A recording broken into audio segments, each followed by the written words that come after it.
PM माननीय नरेंद्र मोदी जी ने मन की बात साझा की है। मन की बात में उन्होंने क्या कहा, चलिए जानते हैं इस बारे में। कोरोना के खिलाफ लड़ाई जनता लड़ रही है, आप लड़ रहे हैं। जनता के साथ मिलकर शासन प्रशासन लड़ रहा है। भारत जैसा विशाल देश जो विकास के लिए प्रयत्नशील है, गरीबी से निर्णायक लड़ाई लड़ रहा है, उसके पास कोरोना से लड़ने और जीतने का यही एक तरीका है। और हम भाग्यशाली हैं कि आज पूरा देश का हर नागरिक जन जन इस लड़ाई का सिपाही है, लड़ाई का नेतृत्व कर रहा है। आप कहीं भी नजर डालिए, आपको एहसास हो जाएगा कि भारत की लड़ाई पीपल ड्रिवन है। जब पूरा विश्व इस महामारी के संकट से जूझ रहा है, भविष्य में जब इसकी चर्चा होगी, उसकी तौर तरीकों की चर्चा होगी, मुझे विश्वास है कि भारत की ये पीपल ड्रिवन लड़ाई, इसकी जरूर चर्चा होगी। पूरे देश में गली मोहल्लों में जगह जगह पर आज लोग एक दूसरे की सहायता के लिए आगे आए हैं। गरीबों के लिए खाने से लेकर राशन की व्यवस्था हो, लॉकडाउन का पालन हो, अस्पतालों की व्यवस्था हो, मेडिकल इक्विपमेंट का देश में ही निर्माण हो। आज पूरा देश एक लक्ष्य, एक दिशा, साथ साथ चल रहा है। ताली, थाली, दिया, मोमबत्ती, इन सारी चीजों ने जो भावनाओं को जन्म दिया, जिस जज्बे से देशवासियों ने कुछ न कुछ करने की ठान ली, हर किसी को इन बातों ने प्रेरित किया। शहर हो या गांव, ऐसा लग रहा है जैसे देश में एक बहुत बड़ा महायज्ञ चल रहा है, जिसमें हर कोई अपना योगदान देने के लिए आतुर है। हमारे किसान भाई बहनों को ही देखिए, एक तरफ वो इस महामारी के बीच अपने खेतों में दिन रात मेहनत कर रहे हैं और इस बात की भी चिंता कर रहे हैं कि देश में कोई भी भूखा न सोए। हर कोई अपने सामर्थ्य के हिसाब से इस लड़ाई को लड़ रहा है। कोई किराया माफ कर रहा है, तो कोई अपनी पूरी पेंशन या पुरस्कार में मिली राशि को पीएम कैश में जमा करा रहा है। कोई खेत की सारी सब्जियां दान दे रहा है, तो कोई हर रोज सैकड़ों गरीबों को मुफ्त भोजन करा रहा है। कोई मास्क बना रहा है। कहीं हमारे मजदूर भाई बहन क्वारंटीन में रहते हुए जिस स्कूल में रह रहे हैं, उसकी रंगाई पुताई कर रहे हैं। साथियों, दूसरों की मदद के लिए आपके भीतर हृदय की किसी कोने में जो ये उमड़ता घोड़ता भाव है ना, वही कोरोना के खिलाफ भारत की इस लड़ाई को ताकत दे रहा है। वही इस लड़ाई को सच्चे मायने में पीपल ड्रिवन बना रहा है। और हमने देखा है पिछले कुछ साल में हमारे देश में यह मिजाज बना है, निरंतर मजबूत होता रहा है। चाहे करोड़ों लोगों का गैस सब्सिडी छोड़ना हो, लाखों सीनियर सिटीजन का रेलवे सब्सिडी छोड़ना हो, स्वच्छ भारत अभियान का नेतृत्व लेना हो, टॉयलेट बनाने हो, अनगिनत बातें ऐसी है। इन सारी बातों से पता चलता है हम सबको एक मन, एक मजबूत धागे से पिरो दिया है, एक होकर देश के लिए कुछ करने की प्रेरणा दी है। मेरे प्यारे देशवासियों, मैं पूरी नम्रता पूर्वक, बहुत ही आदर के साथ आज 130 करोड़ देशवासियों की इस भावना को सर झुका करके नमन करता हूं। आप अपनी भावना के अनुरूप देश के लिए अपनी रुचि के हिसाब से, अपने समय के अनुसार कुछ कर सके, इसके लिए सरकार ने एक डिजिटल प्लेटफॉर्म भी तैयार किया है। ये प्लेटफॉर्म है covidwarriors.gov.in। मैं दोबारा बोलता हूं, covidwarriors.gov.in। सरकार ने इस प्लेटफॉर्म के माध्यम से तमाम सामाजिक संस्थाओं के वॉलंटियर्स, सिविल सोसाइटी के प्रतिनिधि और स्थानीय प्रशासन को एक दूसरे से जोड़ दिया है। बहुत ही कम समय में इस पोर्टल से 1.25 करोड़ लोग जुड़ चुके हैं। इनमें डॉक्टर, नर्सिस से लेकर हमारी आशा, एएनएम बहनें, हमारे एनसीसी, एनएसएस के साथी, अलग अलग फील्ड के तमाम प्रोफेशनल्स, उन्होंने इस प्लेटफॉर्म को अपना प्लेटफॉर्म बना लिया है। ये लोग स्थानीय स्तर पर क्राइसिस मैनेजमेंट प्लान बनाने वालों में और उसकी पूर्ति में भी बहुत मदद कर रहे हैं। आप भी covidwarriors.gov.in से जुड़कर देश की सेवा कर सकते हैं, कोविड वॉरियर बन सकते हैं। साथियों, हर मुश्किल हालात, हर लड़ाई कुछ न कुछ सबक देती है, कुछ न कुछ सिखा करके जाती है, सीख देती है, कुछ संभावनाओं के मार्ग बनाती है और कुछ नई मंजिलों की दिशा भी देती है। इस परिस्थिति में आप सब देशवासियों ने जो संकल्प शक्ति दिखाई है, उससे भारत में एक नए बदलाव की शुरुआत भी हुई है। हमारे बिजनेस, हमारे दफ्तर, हमारे शिक्षण संस्थान, हमारा मेडिकल सेक्टर, हर कोई तेजी से नए तकनीकी बदलावों की तरफ भी बढ़ रहे हैं। टेक्नोलॉजी के फ्रंट पर तो वाकई ऐसा लग रहा है कि देश का हर इनोवेटर नई परिस्थितियों के मुताबिक कुछ न कुछ नया निर्माण कर रहा है। साथियों, देश जब एक टीम बनकर के काम करता है तब क्या कुछ होता है, ये हम अनुभव कर रहे हैं। आज केंद्र सरकार हो, राज्य सरकार हो, इनका हर एक विभाग और संस्थान राहत के लिए मिलजुल करके पूरी स्पीड से काम कर रहे हैं। हमारे एविएशन सेक्टर में काम कर रहे लोग हों, रेलवे कर्मचारी हो, ये दिन रात मेहनत कर रहे हैं ताकि देशवासियों को कम से कम समस्या हो। आप में से शायद बहुत लोगों को मालूम होगा कि देश के हर हिस्से में दवाइयों को पहुंचाने के लिए लाइफलाइन उड़ान नाम से एक विशेष अभियान चल रहा है।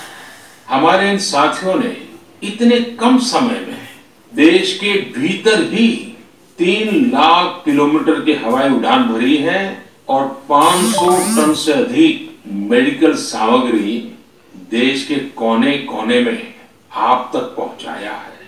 इसी तरह रेलवे के साथ ही लॉकडाउन में भी लगातार मेहनत कर रहे हैं ताकि देश के आम लोगों को जरूरी वस्तुओं की कमी न हो।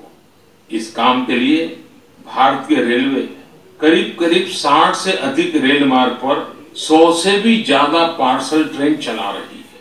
इसी तरह दवाओं की आपूर्ति में हमारे डाक विभाग के लोग बहुत अहम भूमिका निभा रहे हैं। हमारे ये सभी साथी सच्चे अर्थ में कोरोना के वॉरियर ही हैं। साथियों, प्रधानमंत्री गरीब कल्याण पैकेज के तहत गरीबों के अकाउंट में पैसे सीधे ट्रांसफर किए जा रहे हैं।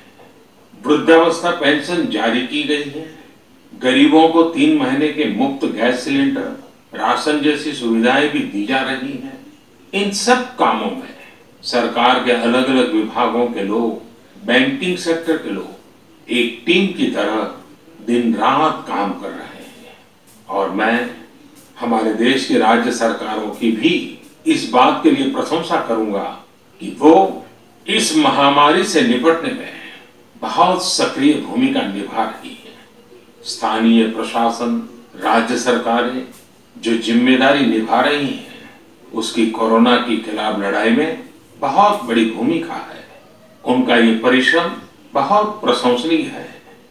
मेरे प्यारे देशवासियों, देश भर से स्वास्थ्य सेवाओं से जुड़े लोगों ने अभी हाल ही में जो अध्यादेश लाया गया है उस पर अपना संतोष व्यक्त किया है।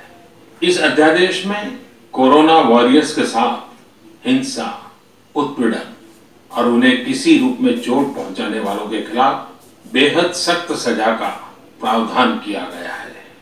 हमारे doctor, nurses, paramedical staff, community health workers और ऐसे सभी लोग जो देश को कोरोना मुक्त बनाने में दिन रात जुटे हुए हैं, उनकी रक्षा करने के लिए ये कदम बहुत जरूरी था। मेरे प्यारे देशवासियों, हम सब अनुभव कर रहे हैं कि महामारी के खिलाफ इस लड़ाई के दौरान हमें अपने जीवन को, समाज को, हमारे आसपास हो रही घटनाओं को एक फ्रेश नजरिए से देखने का अवसर भी मिला है। समाज के नजरिए में भी व्यापक बदलाव आया है। आज अपने जीवन से जुड़े हर व्यक्ति की अहमियत का हमें आभास हो रहा है। हमारे घर में काम करने वाले लोग हों, हमारी जरूरतों को पूरा करने के लिए काम करने वाले हमारे सामान्य कामगार हों, पड़ोस की दुकानों में काम करने वाले लोग हों, इन सब की कितनी बड़ी भूमिका है, हमें यह अनुभव हो रहा है। इसी तरह जरूरी सेवाओं की डिलीवरी करने वाले लोग, मंडियों में काम करने वाले हमारे मजदूर भाई बहन, हमारे आस पड़ोस के ऑटो चालक, रिक्शा चालक, आज हम अनुभव कर रहे हैं कि इन सब के बिना हमारा जीवन कितना मुश्किल हो सकता है। आजकल सोशल मीडिया में हम सब लोग लगातार देख रहे हैं कि लॉकडाउन के दौरान लोग अपने इन साथियों को न सिर्फ याद कर रहे हैं, उनकी जरूरतों का ध्यान रख रहे हैं, बल्कि उनके बारे में बहुत सम्मान से लिख भी रहे हैं। आज देश के हर कोने से ऐसी तस्वीरें आ रही हैं कि लोग सफाई कर्मियों पर पुष्प वर्षा कर रहे हैं। पहले उनके काम को संभवतः आप भी कभी नोटिस नहीं करते थे। डॉक्टर हो, सफाई कर्मी हो, अन्य सेवा करने वाले लोग हो, इतना ही नहीं, हमारी पुलिस व्यवस्था को लेकर भी आम लोगों के सोच में काफी बदलाव हुआ है। पहले पुलिस के विषय में सोचते ही नकारात्मकता के सिवाय हमें कुछ नजर नहीं आता था। हमारे पुलिसकर्मी आज गरीबों, जरूरतमंदों को खाना पहुंचा रहे हैं, दवा पहुंचा रहे हैं। जिस तरह से हर मदद के लिए पुलिस सामने आ रही है, इससे पुलिसिंग का मानवीय और संवेदनशील पक्ष हमारे सामने उभर करके आया है, हमारे मन को झकझोर दिया है, हमारे दिल को छू लिया है। एक ऐसा अवसर है जिसमें आम लोग पुलिस से भावात्मक तरीके से जुड़ रहे हैं। हमारे पुलिस कर्मियों ने इसे जनता की सेवा के एक अवसर के रूप में लिया है और मुझे पूरा विश्वास है इन घटनाओं से आने वाले समय में सच्चे अर्थ में बहुत ही सकारात्मक बदलाव आ सकता है और हम सब ने इस सकारात्मकता को कभी भी नकारात्मकता के रंग से रंगना नहीं है। साथियों, हम अक्सर सुनते हैं प्रकृति, विकृति और संस्कृति। इन शब्दों को एक साथ देखें और इसके पीछे के भाव को देखें तो आपको जीवन को समझने का भी एक नया द्वार खुलता हुआ दिखेगा। अगर मानव प्रकृति की चर्चा करें तो ये मेरा है, मैं इसका उपयोग करता हूं। इसको और इस भावना को बहुत स्वाभाविक माना जाता है, किसी को इसमें कोई ऐतराज नहीं होता। इसे हम प्रकृति कह सकते हैं। लेकिन जो मेरा नहीं है, जिस पर मेरा हक नहीं है, उसे मैं दूसरे से छीन लेता हूं, उसे छीनकर उपयोग में लाता हूं, तो हम इसे विकृति कह सकते हैं। इन दोनों से परे, प्रकृति और विकृति से ऊपर जब कोई संस्कारित मन सोचता है या व्यवहार करता है तो हमें संस्कृति नजर आती है। जब कोई अपने हक की चीज, अपनी मेहनत से कमाई चीज, अपने लिए जरूरी चीज कम हो या अधिक, इसकी परवाह किए बिना किसी व्यक्ति की जरूरत को देखते हुए खुद की चिंता छोड़कर अपने हक के हिस्से को बांट करके किसी दूसरे की जरूरत पूरी करता है, वही तो संस्कृति है। साथियों, जब कसौटी का काल होता है तब इन गुणों का परीक्षण होता है। आपने पिछले दिनों देखा होगा कि भारत ने अपने संस्कारों के अनुरूप हमारी सोच के अनुरूप हमारी संस्कृति का निर्वहन करते हुए कुछ फैसले लिए। संकट की इस घड़ी में दुनिया के लिए भी, समृद्ध देशों के लिए भी दवाइयों का संकट बहुत ज्यादा रहा है। एक ऐसा समय है कि अगर भारत दुनिया को दवाइयां न भी दे तो कोई भारत को दोषी नहीं मानता। हर देश समझ रहा है कि भारत के लिए भी उसकी प्राथमिकता अपने नागरिकों का जीवन बचाना है।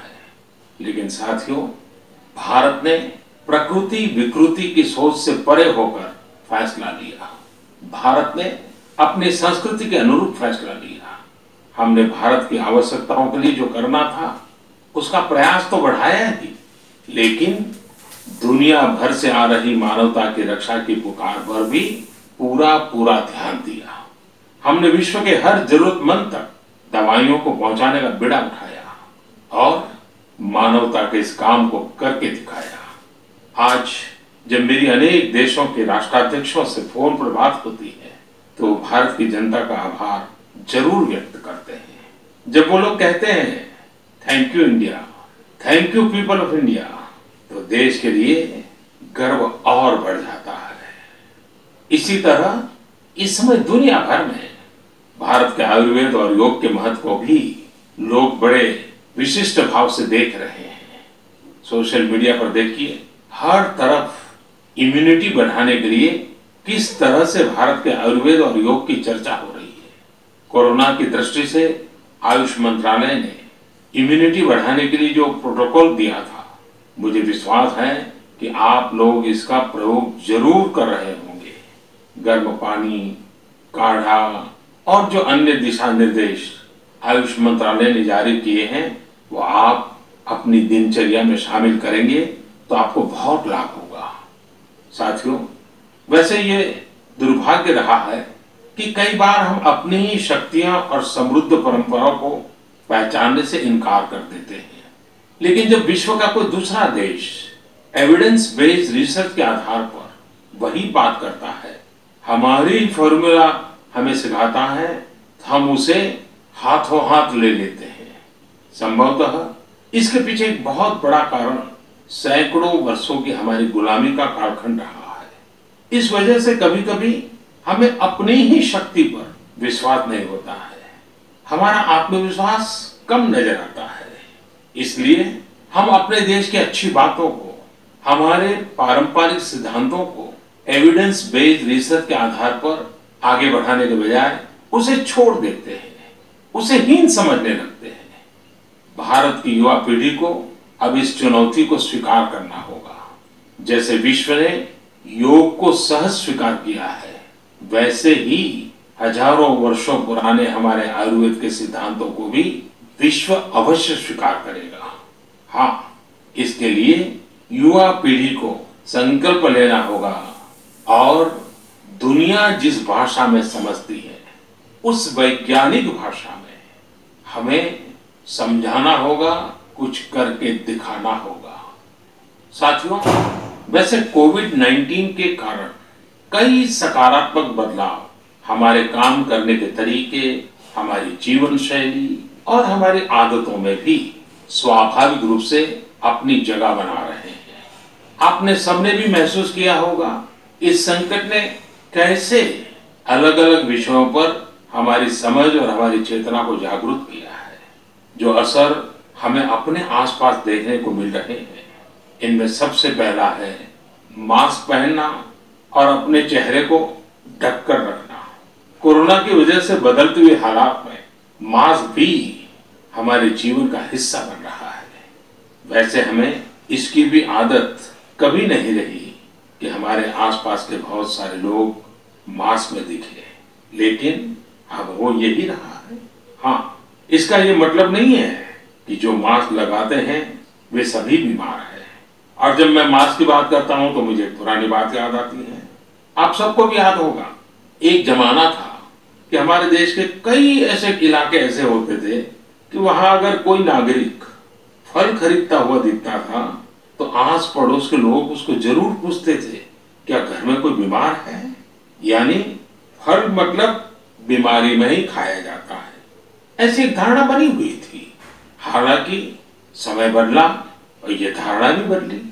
वैसे ही मास्क को लेकर भी धारणा अब बदलने वाली ही है।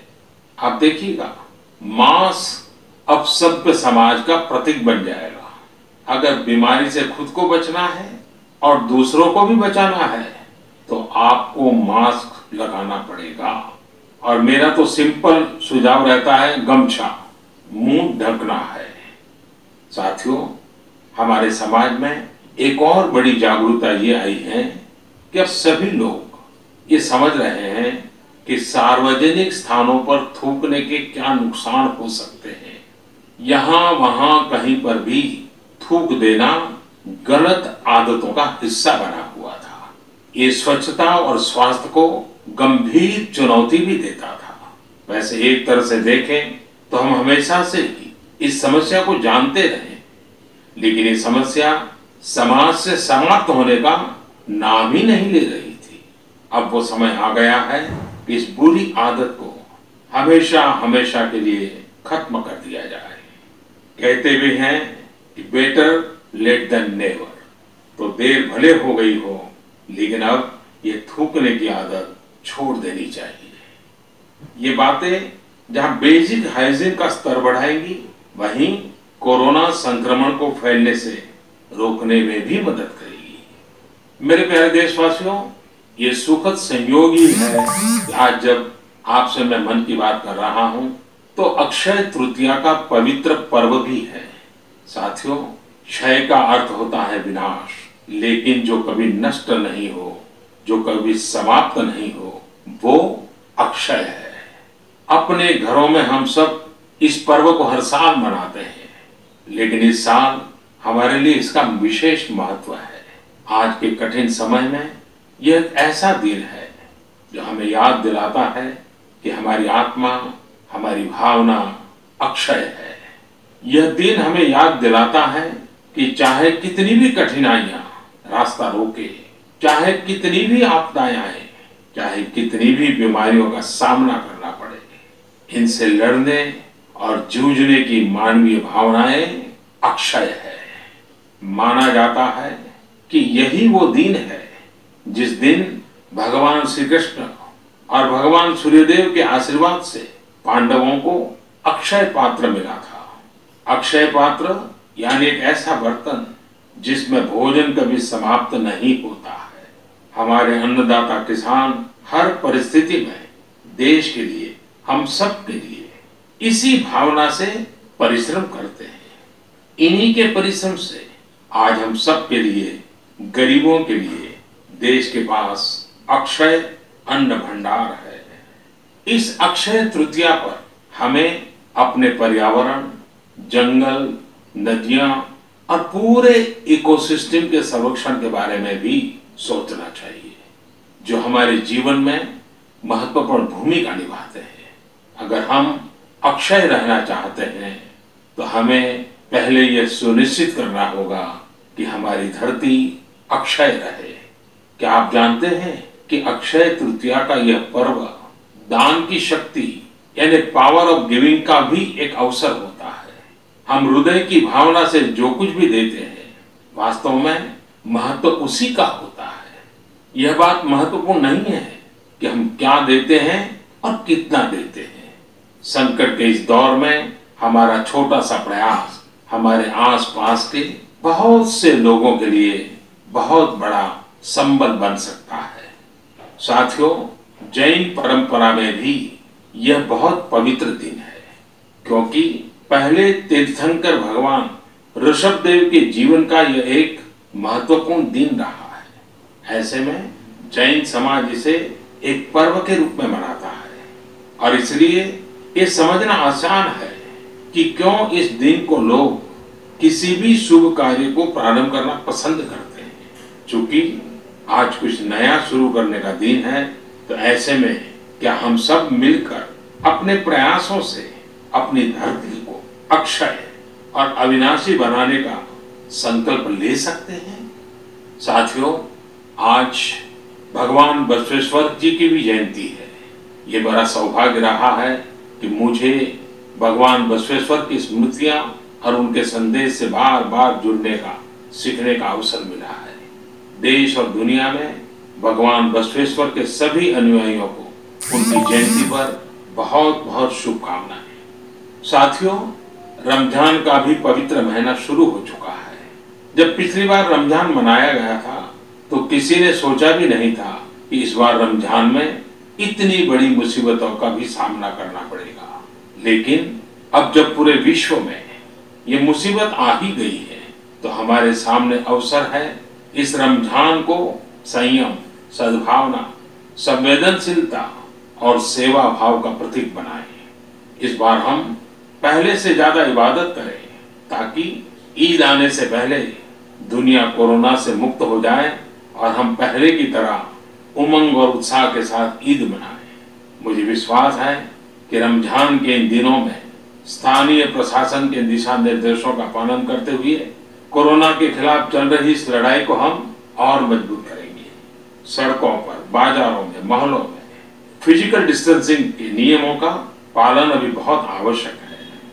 मैं आज उन सभी कम्युनिटी लीडर्स के प्रति भी आभार प्रकट करता हूं जो 2 गज दूरी और घर से बाहर नहीं निकलने को लेकर लोगों को जागरूक कर रहे हैं। वाकई कोरोना ने इस बार भारत समेत दुनिया भर में त्योहारों को मनाने का स्वरूप ही बदल दिया है, रंग रूप बदल दिए हैं। अभी पिछले दिनों ही हमारे यहाँ भी बिहू, बैसाखी, पुथंडू, विशु, ओडिया न्यू ईयर ऐसे अनेक त्योहार आए। हमने देखा कि लोगों ने कैसे इन त्योहारों को घर में रहकर और बड़ी सादगी के साथ और समाज के प्रति शुभ चिंतन के साथ त्योहारों को मनाया। आमतौर पर वे इन त्योहारों को अपने दोस्तों और परिवारों के साथ पूरे उत्साह और उमंग के साथ मनाते थे, घर के बाहर निकलकर अपनी खुशी साझा करते थे। लेकिन इस बार हर किसी ने संयम बरता, लॉकडाउन के नियमों का पालन किया। हमने देखा है कि इस बार हमारे ईसाई दोस्तों ने ईस्टर भी घर पर ही मनाया है। अपने समाज, अपने देश के प्रति ये जिम्मेदारी निभाना आज की बहुत बड़ी जरूरत है। तभी हम कोरोना के फैलाव को रोक पाने में सफल होंगे, कोरोना जैसी वैश्विक महामारी को परास्त कर पाएंगे। मेरे प्यारे देशवासियों, इस वैश्विक महामारी के संकट के बीच आपके परिवार के एक सदस्य के नाते, और आप सब भी मेरे ही परिवारजन हैं, तब कुछ संकेत करना, कुछ सुझाव देना, ये मेरा दायित्व भी बनता है। मेरे देशवासियों से मैं आपसे आग्रह करूंगा, हम कतई अति आत्मविश्वास में न फंस जाएं। हम ऐसा विचार न पाल लें कि हमारे शहर में, हमारे गांव में, हमारी गली में, हमारे दफ्तर में अभी तक कोरोना पहुंचा नहीं है, इसलिए अब पहुंचने वाला नहीं है। देखिए, ऐसी गलती कभी मत पालना। दुनिया का अनुभव हमें बहुत कुछ कह रहा है और हमारे यहाँ तो बार बार कहा जाता है, सावधानी हटी तो दुर्घटना घटी। याद रखिए, हमारे पूर्वजों ने हमें इन सारे विषयों में बहुत अच्छा मार्गदर्शन किया है। हमारे पूर्वजों ने कहा है, अग्नि ही शेषम ऋण शेषम व्याधि शेषम तथैव च पुनः पुनः प्रवर्तेत तस्मात् शेषम न कार्य। अर्थात हल्के में लेकर छोड़ दी गई आग, कर्ज और बीमारी मौका पाते ही दोबारा बढ़कर खतरनाक हो जाती है। इसलिए इनका पूरी तरह उपचार बहुत आवश्यक होता है। इसलिए अति उत्साह में स्थानीय स्तर पर कहीं पर भी कोई लापरवाही नहीं होनी चाहिए। इसका हमेशा हमेशा हमने ध्यान रखना ही होगा। और मैं फिर एक बार कहूंगा, 2 गज दूरी बनाए रखिए, खुद को स्वस्थ रखिए। 2 गज दूरी बहुत है जरूरी। आप सबके उत्तम स्वास्थ्य की कामना करते हुए मैं मेरी बात को समाप्त करता हूं। अगली मन की बात के समय जब मिले, तब इस वैश्विक महामारी से कुछ मुक्ति की खबरें दुनिया भर से आए, मानव जात इन मुसीबतों से बाहर आए, इसी प्रार्थना के साथ आप सबका बहुत बहुत धन्यवाद।